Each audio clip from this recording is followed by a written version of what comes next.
Season ఈసారి interesting గా సాగుతోంది. ఒక్కసారి కూడా టైటిల్ గెలవని 3 జట్లు ప్లే ఆఫ్ రేస్ లో దూసుకెళ్తున్నాయి.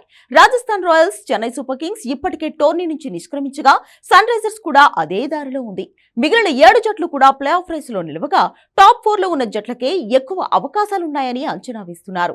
ఇప్పటి వరకు Gujarat Titans, Delhi Capitals, royal Challengers Bengaluru జట్లు 12 పాయింట్లతో పాయింట్ల పట్టికలో మొదటి 3 స్థానాల్లో ఉన్నాయి. ఇప్పటి వరకు ట్రోఫీ గెలవని Punjab Kings, Lucknow Super Giants కూడా ఇప్పటి వరకు ఆడిన మ్యాచ్ల్లో 5 మ్యాచ్ల చొప్పున విజయం సాధించాయి. ముంబై ఇండియన్స్ 4వ స్థానంలో ఉంది.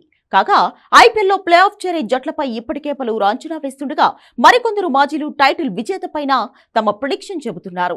తాజాగా మాజీ క్రికెటర్ యువరాజ్ సింగ్ ఈ ఐపీఎల్లో తన ఫేవరెట్ టీమ్ తో పాటు టైటిల్ ను గెలిచే జట్టేదో చెప్పేశాడు. యువి పోస్ట్ చేసిన వీడియోలో ఈ సంవత్సరం తనకు ఇష్టమైన జట్టు సన్ రైజర్స్ హైదరాబాద్ అని చెప్పాడు. కానీ ఈ సంవత్సరం పంజాబ్ కింగ్స్ ట్రోఫీని గెలుచుకుంటుందని కూడా వెల్లడించాడు. శ్రేయస్ అయ్యర్ నాయకత్వంలో పంజాబ్ కింగ్స్ జట్టు ఈ సంవత్సరం బాగా ఆడుతోందని అన్నాడు. ఆ జట్టు ప్లే ఆఫ్స్ కు చేరుకునే అవకాశాలు ఎక్కువగా ఉన్నాయని, టైటిల్ కూడా గెలుస్తుందని యువి కాన్ఫిడెంట్ గా చెబుతున్నాడు. ఐపీఎల్ ఆరంభ సీజన్లలో పంజాబ్ కింగ్స్ కెప్టెన్ గా యువరాజ్ సింగే ఉన్నాడు. 2008వ సీజన్ లో పంజాబ్ కింగ్స్ సెమీఫైనల్ వరకు చేరిన చెన్నై చేతిలో ఓడిపోయింది. అయితే యువి తన ఫేవరెట్ టీమ్ గా సన్ రైజర్స్ చెప్పడానికి అభిమానులు కొన్ని రీజన్స్ ఉన్నాయి. యువి కోచింగ్ ఇచ్చిన అభిషేక్ శర్మ ప్రస్తుతం సన్ రైజర్స్ జట్టులో ఉన్నాడు. ఈ సీజన్ లో ఒక సెంచరీ కూడా కొట్టిన అభిషేక్ ఆట తీరుపై యువి ఫుల్ హ్యాపీగా ఉన్నాడు.